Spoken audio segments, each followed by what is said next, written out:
نتيجة يمر معك مالت وفتح أنا بتشامتي قافات الميديا كان رابدي كراكيس أسمر رابدي بقى عجتشو دس ننجرو يوم تودونا دولي بيتسامني كم يودونا دولي يوم تمانم سو بيتا بكنا كاسي بكنا نجي سارة نمت سلام مولد إف مولد سلام أرجع إف يمتي مولد نكون دمتو مكاكيتني كيتني مالي يعني متكاليسة كم تكنتوري بكا كم يكنتوري بياس متاكي اللين أكنوف كقو بياس قام مكيا كنا مولو ما أكنوف كقو كنا نبكا كنا جو كنا بريكي سنة متوكسي أما اللبور أنجر الدنيا كان ربي يكمس جراتي بي يكمس جراتي إيسستاو باتي نتي تولودس أكم باي سجالت dhugaa haadha dhaltee ol akkas jaaladhu madaana laminu haadha dhaltee ol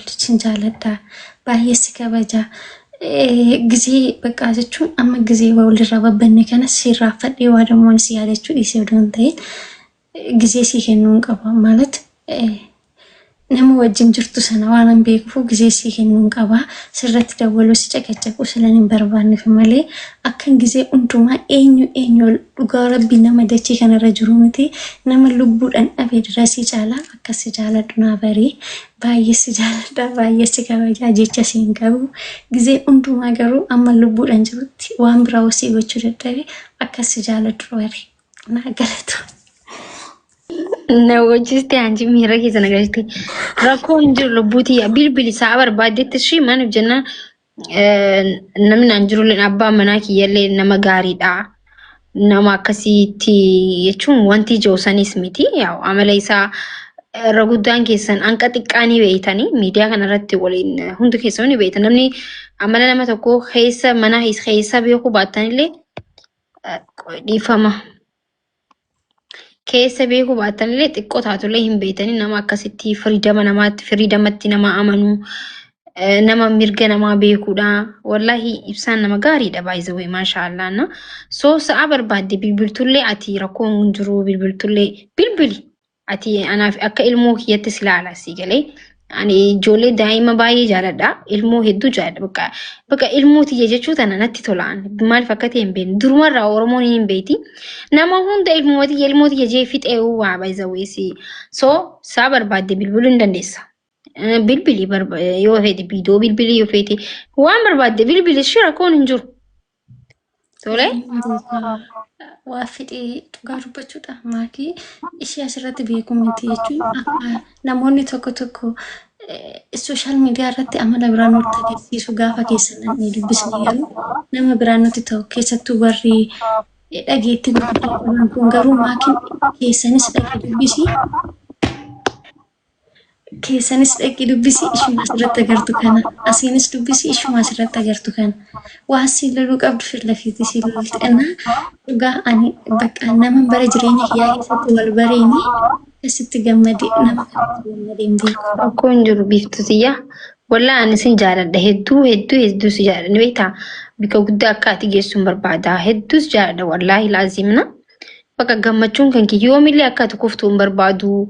Kufaatii kee barbaadu akka dhiqattee bireeddee gammadduun barbaada si galee zanaa fataa jeena waan danda'u siimee waan danda'u wal gargaarra siin jeetin jira yaa waanillee biyya baqattuudha so biyya akkasitti ifii kiyyaaf bika gaariin jiru garuu alhamdulillah jireenya gaariin jiraadha waan danda'urraa wal gargaarra waan danda'urraa si gargaara namni maqaa kiyyaanis ta'ee uffata bitaa jirtaniifis waa mataas reessaa jirtaniif koottii sirreessaa jirtaniif illee ammallee akkasuma godhaa fi akka waan anaaf gootan ittiin fudhadha beeksisallee warri beeksisa anaaf kennu barbaadan Itoophiyaa silaa jiraattesiif kan warri naan jettan hundi keessanuu biiftuudhaaf beeksisa kannaa fi isiin akka yoo hojjette animmoo riipoostiin godhaa fi beeksisa isiif kennitan isii jajjabeessitan san anillee irratti isiin gargaara waan ta'eef beeksisa keessan nutillee isiniif beeksisna. Biiftuudhaaf kannaa fi beeksisa warri beeksisa qabdan uffata Dubaayils warri jirtan Itoophiyaas warri jirtan maaliif jedhan isiidhaaf beeksisa isin kennitan suni jireenya ofiitti jiraatti waa hedduu isiidhaaf godha waan ta'eef gargaaraan karaa kanaan illee gargaaruu dandeessan fooloollee follow kuma dhibba lamaaf 68 qabdi just famousa isi fillee beeksisa kannaa beeksistu atis beeksisii waan adda addaa irratti faxxanyatti ta'e namni rakkatee beeku rakkoo keessaa ba'uun isan dhibu si galee nama rakkatee beekutti waa hunda namni waa hunda bare ijoollummaa waa arguunis guddina keessas waa arguunis akka ati jabaattu akka ati waa hunda ofirraa beektu si godha jechuudha. Rakkoon gaafa dhufe by the way rakkoo hin jibbina rakkoon gaafa dhufe of si barsiisa si cimaa si godha akka ati dalagattu si godha akka ati kutattu si godha akka ati kaleessa bikkaa haatee beektu si godha akka bikkatti deemtullee beektu si godha yoo garuu gisee hunda rakkoota kan argin akkuma jireenya gaarii qofa yoo jiraattan gan gaafa rakkoon dhufe hin boochan hin duutan hin dhukkubsattan hin bakka daranuu stressa keessa seentan garuu nuti ijoollummaa keenyaan illee rakkannee waan beeknuuf rakkoo waan taate ni beekna. Rakkatuun aynata hedduun jira waan ta'eef kanaafuu hundi keessan waan dandeessan biiftuu gargaaraa. Biiftuun ammallee Duubaay gaafa deemtu sanillee waan irra ga'ee hin beektanii.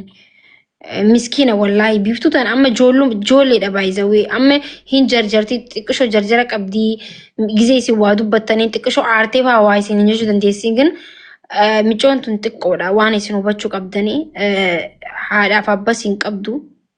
Maybe namni haadhaaf abbaa hin qabne baay'eetu jira. Namni haadhaaf abbaa hin qabne immoo nuti amma haadhaaf abbaa waan qabnuuf haadhaaf abbaa namni jaalatu dhabuu hin fedhu miti. Dhabichi suni maal akka ta'e hin beeka jechuudha. Osoo irra hin gahiin illee jechuudha waan jaalatuuf. So namni dhabdan immoo hin beektan. Maal haadhaaf abbaan maal akka ta'e.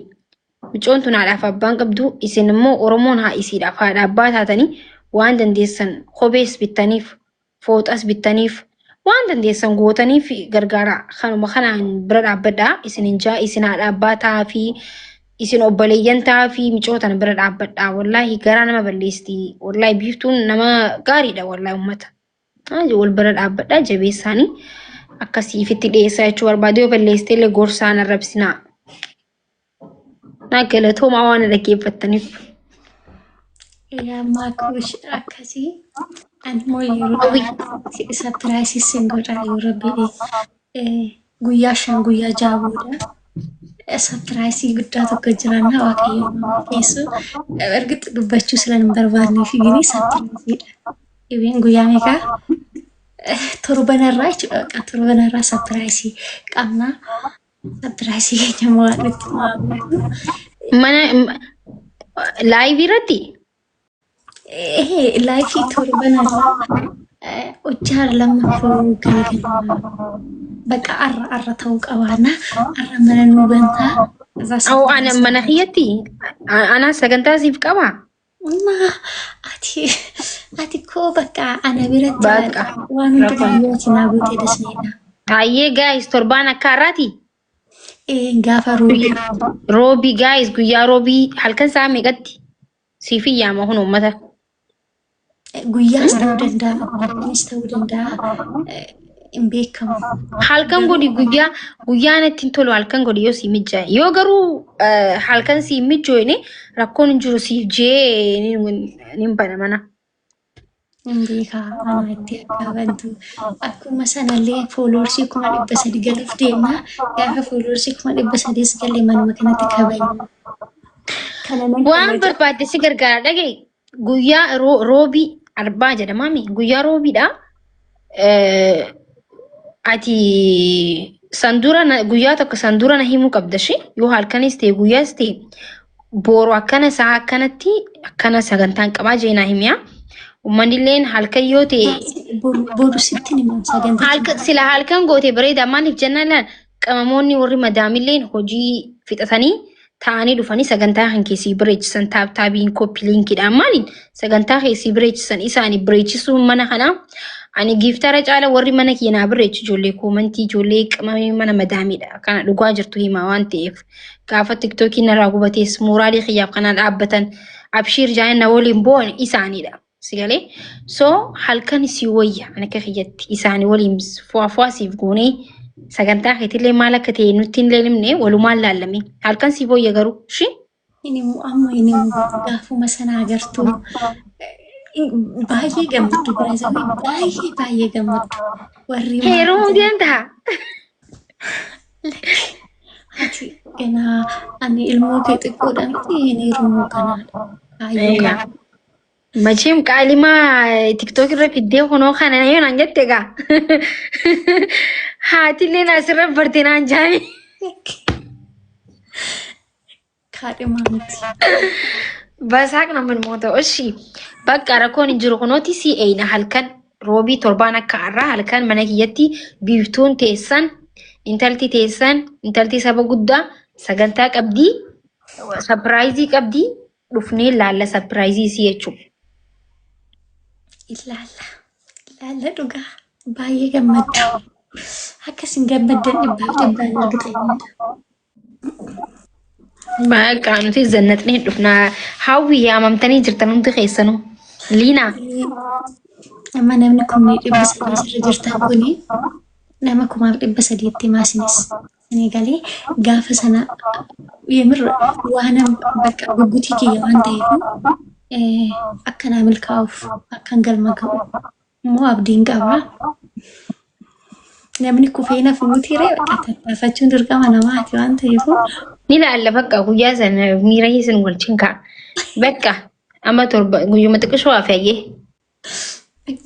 guyyaa xiqqishuudha ganaa xiqqoo xiqqoo.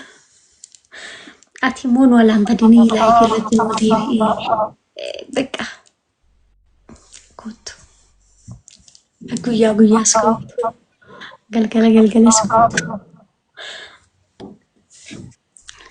Baay'ee bargizee abbaa manaa nama bira jiru namaan mijaa'u siyyalee gizee hunda dhufuun sanumaafi. Bakka oguma sitti oguma lamsaanii amma ibsi shaanii wakii gochuuf haala bayyatti immoo qaxxee ilaalii irra kore. Maaliif ogaa inni lamsaanii suuqii waa fa'aa bibbituu dhaqee ati laayifii irra koree namni isaa dhagaataan jira. Qaxxi jee laayif irra korii naan jettetti gizeen gad bee. Dammoo Inni akkasii baay'ee laayifii baay'ee wallaa ibsaan amalliisaa mashallaadha. Waan just wanta na gammachiisu hunda wanta na gammachiisu wanta nammiine yoo ta'e wanta kana nan didu jechuudha. Amma laayifii durmaanuu ni fayyadama. Isa durattuu haara sirna qabeessatti fayyadama jechuudha. Nama narrabsu namaan walii loluu ganda namaan tuquu amantii namaan tuquu waan takkiin ana arrabsiisu waan isa arrabsiisu waan faamilii kiyya arrabsiisu hin godhu asirra taa'ee so